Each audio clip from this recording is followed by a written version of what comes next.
They say every great machine tells a story, but some stories were never meant to be told. Machines so powerful, so advanced, so far ahead of their time, that governments, engineers, and even farmers said, "This has gone too far." These weren't failures. They were breakthroughs, machines that redefined the limits of engineering and then crossed them. Today, we're stepping into the forbidden field of farming history, where genius met danger, where progress met chaos, and where some tractors were so advanced they had to be banned. Number 1. The Fordson Major E27N death trap. When World War II ended, Britain was desperate to rebuild its food supply. Fields had been abandoned, manpower was scarce, and horsepower had to come from machines, not animals. Enter the Fordson Major E27N, a tractor that looked like salvation. Released in 1945, it was the crown jewel of post-war mechanization. Strong, affordable, and powered by a robust 4-cylinder 4-liter engine that could run on petrol, diesel, or the cheaper tractor vaporizing oil. For its time, the E27N was an engineering marvel, compact yet incredibly torquey. Its raw pulling strength meant farmers could plow deeper and faster than ever before. But in that brute power hid a deadly flaw: balance. The E27N had a heavy rear end and a light front. When farmers hooked up heavy implements or pulled uphill, the front wheels would often lift off the ground, and the entire machine could flip backward in an instant. There were no roll bars, no seat belts, and no protection, only a steering wheel and instinct. A single wrong move could turn the tractor into a steel guillotine. Accidents poured in. Rural newspapers began reporting fatalities. Farmers nicknamed it the Widowmaker and the Death Trap. It wasn't just rural myth. British insurers began refusing coverage for unmodified E27Ns, and by the late 1940s, local councils warned operators to add ballast weights to the front axle or avoid steep terrain altogether. Ford attempted to fix the issue with heavier front castings and optional wheel weights, but the damage to its reputation was done. Eventually, production ended in 1952, and safer replacements like the Fordson Major followed. Still, the E27N became infamous, a paradox of brilliance and danger. It represented a leap forward in power, but a step back in safety. Farmers respected it, feared it, and told stories of near misses that turned into local legends. It wasn't banned by decree, it was banned by survival instinct. Number 2. Lanz Bulldog hot bulb tractors. Few tractors have the personality or the danger of the Lanz Bulldog. Born in post-World War I Germany, it was the tractor that could run on anything that burned. Farmers loved it because it was simple, powerful, and nearly indestructible. Mechanics admired it because it had only one cylinder, the size of a coffee can, capable of producing over 25 horsepower from a slow, rhythmic thump that shook the earth. The Lanz Bulldog didn't start with a key, it started with fire. You lit a blowtorch, heated a metal bulb on top of the engine until it glowed orange, and then spun the giant flywheel to fire it up. When it came alive, it wasn't quiet. The engine barked, coughed, and thumped with every stroke, sending clouds of black smoke into the air. It didn't purr, it roared. For decades, the Bulldog dominated European fields. It was exported to over 40 countries and produced in the hundreds of thousands. But as post-war Europe modernized, its raw character became its downfall. In the 1950s, governments began introducing noise and emissions laws, and the Lanz Bulldog's single-cylinder hot bulb design broke both. At full power, the Lanz could reach 120 decibels, louder than a rock concert. And because its combustion process was inefficient, it poured out massive plumes of unburned hydrocarbons and soot. By the early 1960s, hot bulb engines were banned from public roads in parts of Germany, the Netherlands, and Sweden. Some municipalities prohibited their use near residential areas due to the deafening noise. The very design that made it simple and durable also made it impossible to modernize. Lanz eventually merged into John Deere, and the Bulldog was quietly retired. But at tractor shows today, you'll still see them, men with ear defenders, blowtorches, and grins, firing up these prehistoric beasts. The Lanz Bulldog wasn't banned for failing. It was banned because the world moved forward and it refused to quiet down. Number 3. The Soviet DT-75 nuclear prototype.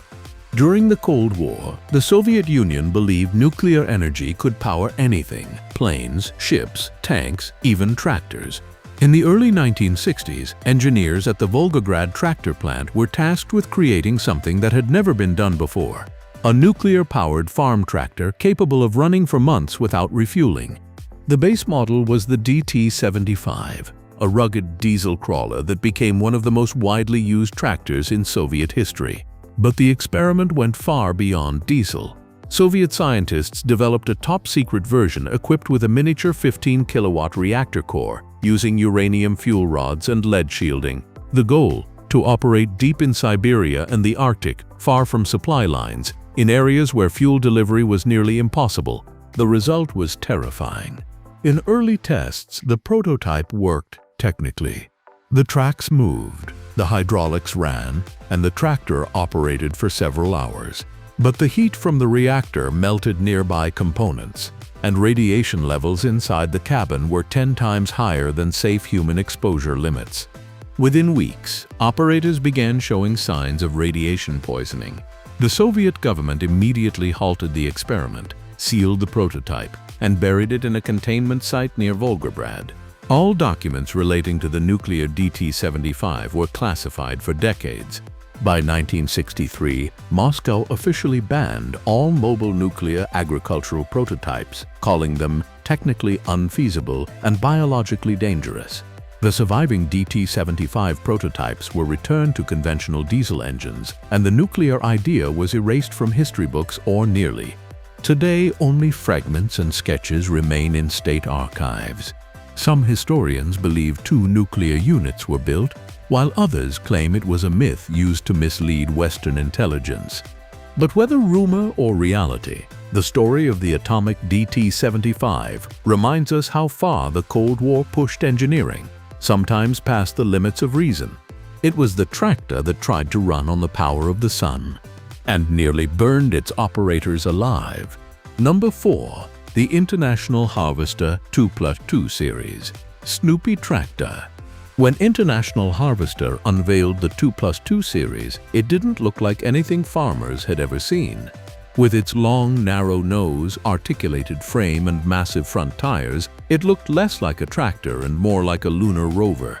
Farmers nicknamed it the Snoopy Tractor because of its cartoonish stance, but this machine was no joke. Launched in 1979, the 2+2 was designed to merge 2 worlds: the nimbleness of a smaller row-crop tractor with the pulling power of a 4-wheel drive monster.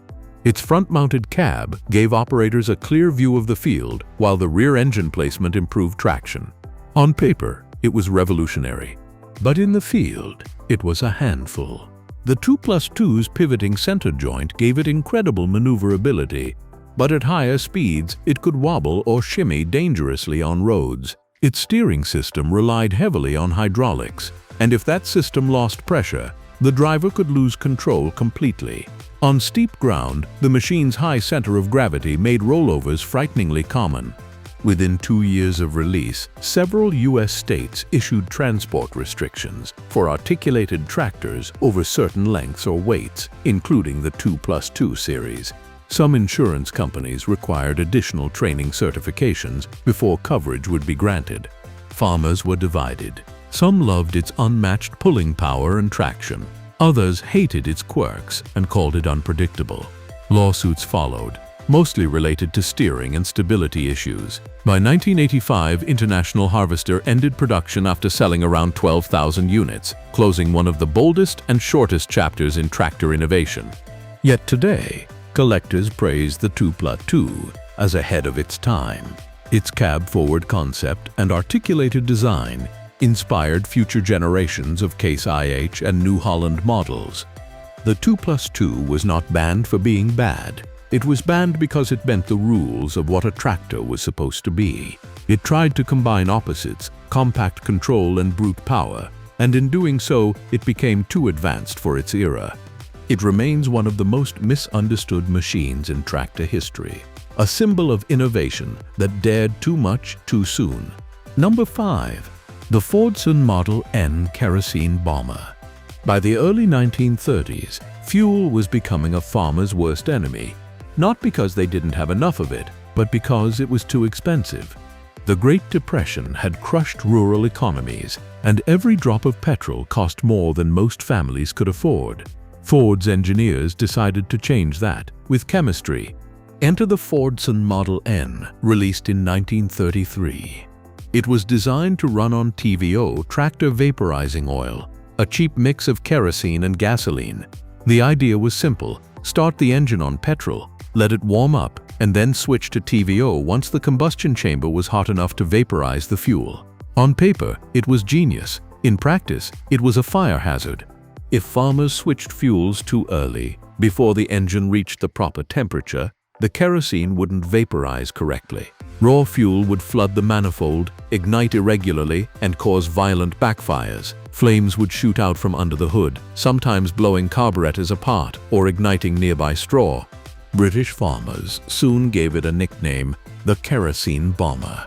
There were reports of tractors catching fire in barns and even mid-field. Insurance companies began charging higher premiums for TVO-fueled tractors, and local councils issued advisories on safe handling. Ford tried to fix the issue with modified manifolds and heat shields, but the damage was done. The public viewed TVO engines as ticking bombs. Eventually, the government introduced new regulations on vaporizing oil storage and safety systems, effectively killing the technology by the late 1940s. Still, the Fordson Model N deserves credit for being the first mainstream attempt at fuel versatility. It proved that farmers didn't have to depend on expensive gasoline, even if the experiment sometimes ended in fireballs. Today, collectors still demonstrate TVO engines carefully, with fire extinguishers nearby, to show the strange genius of a time when engineering and danger shared the same spark. Number 6. The Porsche AP series. It's hard to imagine now, but Porsche, the maker of world-class sports cars, once built tractors. And like everything Porsche touched, these machines were fast, too fast. The Porsche AP series was developed in the 1950s to bring precision German engineering to agriculture. The lineup included models like the AP17, AP22, and Super, with air-cooled diesel engines derived from Ferdinand Porsche's wartime designs. They were beautifully built, sleek curves, red paint, and the unmistakable Porsche badge on the hood. But the magic that made Porsche cars legendary also made their tractors controversial. The AP's gearing was unusually high, and its diesel engine delivered smooth torque at relatively high RPMs. That meant these tractors could reach road speeds of 30 to 35 kilometers per hour, almost double what was considered safe for agricultural vehicles at the time. On narrow European roads, that was a disaster waiting to happen. The light front end made high-speed steering twitchy, and braking systems designed for field work couldn't handle downhill runs.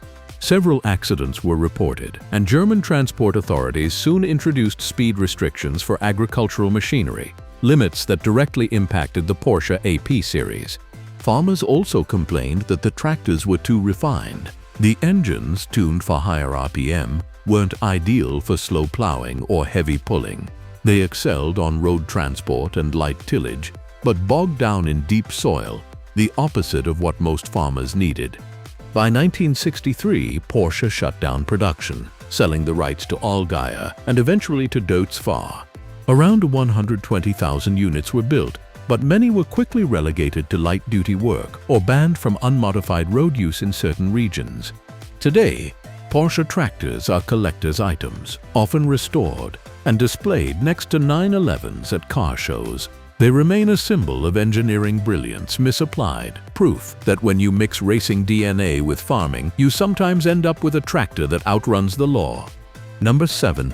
The Case 1200 Traction King. The 1960s were the golden age of horsepower. Farmers were upgrading to larger fields, bigger plows, and heavier equipment. It was the decade when manufacturers started asking a dangerous question: how much power is too much? Case found the answer. When the Case 1200 Traction King hit the market in 1966, It looked like nothing else on Earth. It was America's first mass-produced 4WD high-horsepower tractor, with an engine that could outpull anything short of a tank. Its massive 451 cubic inch turbocharged diesel produced around 150 horsepower, unheard of for its time.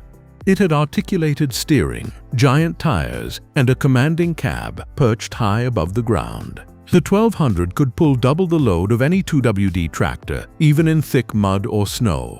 It was the mechanical equivalent of a wild stallion, powerful, aggressive, and barely under control. But soon after its release, farmers realized that the 1200 had a serious problem. It was too heavy for the soil. The Traction King's sheer bulk compacted earth layers, trapping moisture and oxygen, which caused crop yields to drop after repeated use. Agronomists began warning that ultra-heavy tractors could damage farmland permanently. Then there were the accidents. The articulated steering system was brilliant for maneuverability, but dangerous at higher speeds. If the hydraulic steering failed or pressure dropped, the tractor could lock mid-turn, veering off course. Several accidents involving rollovers and transport mishaps led to state-level restrictions on articulated 4WD tractors above certain weights. In Iowa, Kansas, and Nebraska, agricultural departments began requiring these tractors to be registered as industrial machinery, meaning they couldn't legally drive on public roads without special permits. Case had built a beast that didn't fit within farming laws. By 1972, the company discontinued the 1200 in favor of lighter, safer successors. But the legend lived on. Farmers who owned one said it could pull a house off its foundation, and they weren't exaggerating. The Case 1200 Traction King wasn't banned because it failed. It was banned because it didn't know when to stop succeeding. Number 8. The Fiat 18090 Red Rocket. In the 1980s, Europe's farms were getting bigger, faster, and more competitive. And Fiat, yes, the same company known for its tiny city cars, wanted to prove that Italian engineering could dominate the fields just as it ruled the roads. What they built was not just a tractor. It was a missile in orange paint. The Fiat 18090, released in 1984, was a beast. A 6-cylinder, 8.1-liter turbocharged diesel engine, producing 180 horsepower, packed into a sleek, road-friendly frame. Farmers had never seen anything like it. It accelerated like a truck, sounded like a race car, and looked like it belonged on a Formula One pit lane, not in a wheat field. But speed was both its glory and its curse. See, the 18090 was fast, too fast. On open roads, it could reach 50 kilometers per hour, which made it the fastest production tractor of its time. But with that speed came danger. Its braking system wasn't designed for such velocity. On downhill stretches or when towing heavy trailers, the tractor could fishtail, jackknife, or even flip. Farmers joked that it didn't drive, it launched. Accidents started piling up across Italy, Spain, and France. The 18090 became notorious for losing control during transport runs, especially when drivers underestimated its power. European transport authorities began tightening restrictions, first limiting its top speed, then requiring modifications like auxiliary braking systems and reinforced hitching points. But the bans didn't stop there. In the late 1980s, several countries in the EU prohibited unmodified high-speed agricultural vehicles from operating on public roads. The Fiat 18090, being the poster child of that category, was effectively sidelined. Insurance companies began refusing road coverage, and dealers were forced to detune engines or install limiters to comply with the new laws. Farmers who owned one called it Il Razzo Rosso, the Red Rocket. It was fast, loud, and alive, the kind of machine that made you grin and sweat at the same time. Today, collectors still chase the Fiat 18090, tuning them back to their original power, just to feel what it was like to drive the most dangerous Italian tractor ever built. The Fiat 18090 wasn't banned because it broke the rules. It was banned because it rewrote them faster than regulators could keep up. Number 9. The Steiger Panther ST310. In the late 1970s, when American farms were expanding and horsepower was everything, The Steiger brothers from North Dakota built something that looked more like a military tank than a tractor, the Steiger Panther ST310. It was enormous, four-wheel drive, twin 150-gallon fuel tanks, and under the hood, a 14-liter Cummins diesel engine producing 310 horsepower. It was the kind of machine that didn't plow the earth, it dominated it. For a few glorious years, it was hailed as the future of farming. The Panther could pull 60-foot implements, level tough prairie ground, and rip through the thickest clay like it was nothing. Farmers said it could pull the horizon closer. But all that brute power came with an unexpected price: soil destruction. At 25,000 pounds, nearly 12 tons, the Steiger Panther's weight compacted the soil beneath its massive tires, crushing the microscopic air pockets that crops depend on to grow. Farmers began noticing that wherever the Panther worked, crops grew slower the next season. Yields dropped. Agronomists investigated, and the verdict was shocking. Tractors this heavy were literally killing the soil. By 1980, several state agricultural departments, particularly in Nebraska, Kansas, and Alberta, Canada, began issuing warnings and later restrictions on ultra-heavy tractors. Operators were required to use soil management permits or switch to tracked alternatives to reduce compaction. Some insurance companies refused to cover the ST310 for continuous row crop farming. In practice, that meant it was effectively banned for general field use on small and medium farms. The irony: the Panther's design was too good. Its torque, traction, and durability were unmatched, but the world wasn't ready for that kind of muscle. By the late 1980s, as conservation farming gained ground, the Steiger Panther became a cautionary tale, the tractor that could do anything except go easy on the land it loved. It wasn't the farmer who tamed the Panther. It was the earth itself. Number 10. The Big Bud 16V747. If tractor design had a final boss, it would be the Big Bud 16V747.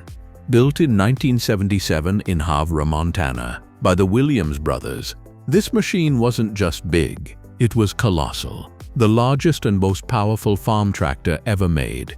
Standing 14 feet tall, weighing over 100,000 pounds, and powered by a 24.1-liter Detroit diesel V16 engine producing 1,100 horsepower, the Big Bud 747 didn't plow fields, it reshaped them. It could pull an 80-foot cultivator across 1,000 acres like it was a backyard garden. Farmers called it the king of the prairie. But as soon as it appeared, it was outlawed by reality. The Big Bud was so massive that it violated multiple U.S. Department of Transportation regulations. It was too wide for highways, too tall for bridges, and too heavy for most public roads. Insurance companies refused to classify it. State departments couldn't register it under normal agricultural codes. It didn't fit into any legal category. Even the fields struggled. Like the Steiger Panther, its colossal weight compacted soil layers beyond safe levels. It required special low-pressure tires and ultra-wide turning space just to operate efficiently. Moving it between farms was nearly impossible without disassembly. Eventually, Big Bud's owners, the Rossi brothers of Montana, were limited to operating it only on private property. And even then, under strict conditions. Public transport, government use, and road operation were all off-limits. In short, it was too big to be legal. Only one 16-bolt 747 was ever built. It worked for decades on Montana farmland before being retired, restored, and displayed at the Heartland Museum in Iowa. Farmers and engineers still visit it like a shrine, a monument to unrestrained human ambition. The Big Bud 16V747 wasn't banned because it failed. It was banned because it broke every law, mechanical and legal, that defined what a tractor could be. It remains a living legend, a mechanical cathedral on wheels, proof that sometimes when engineers dream too big, the world has no choice but to say stop. So that's it for today. If you like this video, then please hit the like and subscribe button for more videos. Thanks for watching.